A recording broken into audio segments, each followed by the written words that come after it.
സുഹൃത്തുക്കളെ, മീഡിയ വണ്ണിന്റെ പേരിൽ ഒരു വ്യാജ വാർത്താക്കാർഡ് പ്രചരിപ്പിച്ചതിന് ഏതാനും പേർക്കെതിരെ media one managing editor C Dawood നൽകിയ പരാതിയെ തുടർന്ന് കേസ് എടുത്തത് വ്യാപകമായി ചർച്ച ചെയ്യപ്പെട്ടിട്ടുണ്ട്. ഈ സന്ദർഭത്തിൽ വേറെ ചില കാര്യങ്ങളാണ് അതിനോടനുബന്ധിച്ച് എനിക്ക് പറയാൻ തോന്നുന്നത്. ഫാസിസത്തിനെതിരായിട്ട് അല്ലെങ്കിൽ ഫാസിസത്തിന് വിറകു വെട്ടുന്ന വെള്ളം കോരുന്ന ആളുകൾക്കെതിരായി എന്തെങ്കിലും ഒരു ആശയം ആർക്കെങ്കിലും തോന്നുമ്പോൾ അത് മാധ്യമത്തിലേക്കോ അല്ലെങ്കിൽ മീഡിയ വണ്ണിലേക്കോ ജമാഅത്തെ ഇസ്ലാമിയിലേക്കോ ചേർത്ത് പറഞ്ഞ് പ്രചരിപ്പിക്കുന്നത്, അതായത് ആ ഫാസിസ്റ്റ് വിരുദ്ധ ആശയത്തെ അല്ലെങ്കിൽ ആ ഫാസിസത്തിന് ഒത്താശ ചെയ്യുന്ന ആ നിലപാടിനെ എതിർക്കുന്ന ആശയത്തെ അത് മാധ്യമത്തിൽ വന്നതായി അല്ലെങ്കിൽ മീഡിയ വണ്ണിൽ വന്നതായി അല്ലെങ്കിൽ ജമാഅത്തെ ഇസ്ലാമിയുടെ നിലപാടായി അതിനെ പ്രചരിപ്പിക്കുന്നതിൽ ജമാഅത്തെ ഇസ്ലാമിക്കും മീഡിയ വണ്ണിനും മാധ്യമം പത്രത്തിനും സി ദാവൂദിനുമൊക്കെ അഭിമാനമാണ് യഥാർത്ഥത്തിൽ ഉണ്ടാകേണ്ടത് എന്നാണ് എനിക്ക് തോന്നുന്നത്. കാരണം എന്തെങ്കിലും നല്ല ഒരു കാര്യം ആർക്കെങ്കിലും തോന്നിയാൽ അതൊരു ഹദീസാണ് എന്നുള്ള നിലയിൽ പ്രചരിപ്പിക്കുന്ന ഒരു അവസ്ഥ ഉണ്ടായിരുന്നു.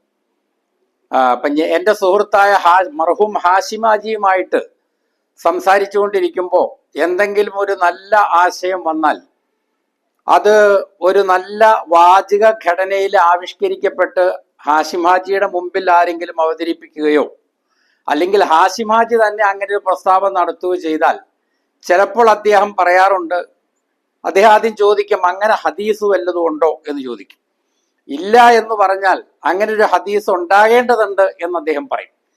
എന്ന് പറഞ്ഞാൽ ഈ ലോകത്ത് മനുഷ്യർക്ക് ഉപകാരപ്രദമായ അല്ലെങ്കിൽ നന്മ പ്രസരിപ്പിക്കുന്ന അല്ലെങ്കിൽ നന്മയ്ക്ക് ഉത്തേജനവും പ്രചോദനവും നൽകുന്ന എന്തെല്ലാം ഉണ്ടോ അത് പ്രവാചകന്മാരിൽ നിന്നുണ്ടായതാണ്, അത് ഹദീസിലുള്ളതാണ് എന്ന് വരണം എന്ന് കാക്ഷിക്കുന്ന ഒരു മനസ്സിന്റെ പ്രകാശനമാണ്. ഇതുപോലെ തന്നെ നമ്മുടെ രാജ്യത്തുള്ള എല്ലാ ഫാസിസ്റ്റ് വിരുദ്ധ ആവിഷ്കാരങ്ങളുടെയും അല്ലെങ്കിൽ ഫാസിസത്തിന് കുടപിടിക്കുന്ന സമീപനത്തിനെതിരായ എല്ലാ ആശയ ആവിഷ്കാരങ്ങളുടെയും സ്രോതസ് അത് മീഡിയ വണ്ണാണ്, അത് പ്രബോധനം വാരികയാണ്, അത് ജമാഅത്തെ ഇസ്ലാമിയാണ്, അത് സി ദാവൂദാണ്, അത് ഒ അബ്ദുറഹ്മാനാണ് എന്ന് നല്ല മനസ്സുകൾ ചിന്തിക്കുന്നുവെങ്കിൽ അതിന് ഇസ്ലാമിക പ്രസ്ഥാനം പ്രകോപിതമാകേണ്ട വല്ല കാര്യമുണ്ടോ? പോന്നോട്ടെ എത്ര വേണമെങ്കിലും പോന്നോട്ടെ, ഒരു കുഴച്ചിലും ഇല്ല എന്നുള്ള ഒരു പോസിറ്റീവായ ആറ്റിറ്റ്യൂഡിൽ വേണ്ട പ്രാസ്ഥാനികരെ നിങ്ങൾ എടുക്കാൻ, നിങ്ങളിങ്ങനെ കേസ് കൊടുക്കാനൊക്കെ തുടങ്ങിയാലോ? ഏതായാലും കേസ് കൊടുത്തു, അത് നന്നായി. കാരണം അതില് ഭരണഘടനാപരമായി അല്ലെങ്കിൽ നമ്മുടെ ഭാരതീയ നീതിന്യായ സംഹിത നിഷ്കർഷിക്കുന്ന വകുപ്പുകൾ അനുസരിച്ച് അതൊരു കുറ്റകൃത്യമാണെങ്കിൽ കേസെടുക്കാതിരിക്കാൻ പറ്റൂലല്ലോ. കേസെടുക്കണമെന്ന് പറഞ്ഞുകൊണ്ട് പരാതി കൊടുക്കാതിരിക്കാനും പറ്റൂലല്ലോ.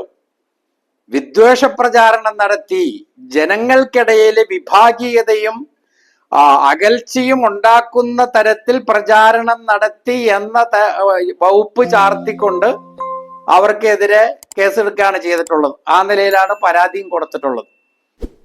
അതിലും ഒരു പോസിറ്റീവായിട്ടുള്ള വശമുണ്ട്. എന്താണെന്നറിയോ?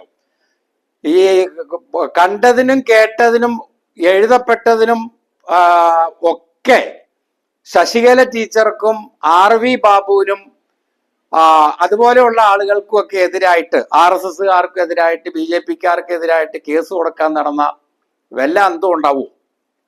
എന്നാൽ കേസ് കൊടുക്കാനുള്ള, പരാതി കൊടുക്കാനുള്ള മേൽപ്പറഞ്ഞ വകുപ്പുകൾ ചാർത്തിക്കൊണ്ട് കേസെടുക്കണം എന്ന് അഭ്യർത്ഥിക്കാനുള്ള, ആവശ്യപ്പെടാനുള്ള അധികൃതരോട് ആവശ്യപ്പെടാനുള്ള ആ തൃഷ്ണയെ നമുക്ക് തടുത്തു നിർത്താനും പറ്റൂല. അങ്ങനെയുണ്ടല്ലോ, മനുഷ്യനിലെ ചില സഹജമായിട്ടുള്ള ചില പ്രചോദനങ്ങള്, ചില തൃഷ്ണകള്, ചില വാസനകളുണ്ട്. അവയുടെ സാക്ഷാത്കാരത്തിന് ഒന്നല്ലെങ്കിൽ മറ്റൊരു വേദി വേണം. ഒരു കാരണം അല്ലെങ്കിൽ മറ്റൊരു കാരണം വേണം. മനസ്സിലായോ? അപ്പൊ അത് ഈ പറഞ്ഞ പോലെ ശശികലയ്ക്കെതിരെ, RV ബാബുവിനെതിരെ, അല്ലെങ്കിൽ നമ്മുടെ TG മോഹൻദാസിനെതിരെ, അല്ലെങ്കിൽ കാസയുടെ ഭാരവാഹികൾക്കെതിരെ ഒക്കെ കേസ് കൊടുത്തു കഴിഞ്ഞാൽ അത് കൂടുതൽ കൊളാവും, കൂടുതൽ ചളാവും.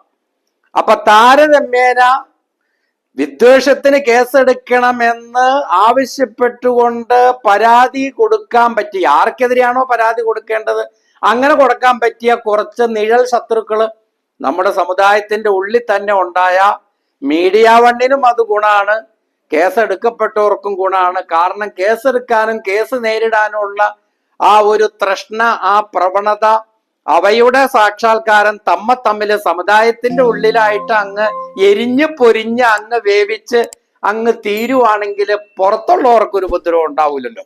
അവർക്കൊക്കെ നമ്മെ പറ്റി നല്ല അഭിപ്രായമാണ്, ഐത്തങ്ങൾ നല്ല പിള്ളേരാട്ടോ, പുറത്തുള്ള ആൾക്കാരെ പറ്റി ഒരു പരാതി കൊടുക്കൂല. അഥവാ പരാതി കൊടുക്കണമെന്ന് തോന്നിയ അങ്ങോട്ടും ഇങ്ങോട്ടും പരാതി കൊടുത്ത് കേസ് കൊടുത്ത് ആ വികാരം അങ്ങ് ശമിപ്പിക്കും. ഒരു ശല്യം ഇല്ല, നല്ല കൊച്ചുങ്ങളാട്ടോ എന്നെല്ലാവരും പറയുകയും ചെയ്യും. അതുകൊണ്ട് ഇതിവിടെ നിർത്തരുത് എന്നാണ് ഈ സന്ദർഭത്തിൽ പറയാനുള്ളത്.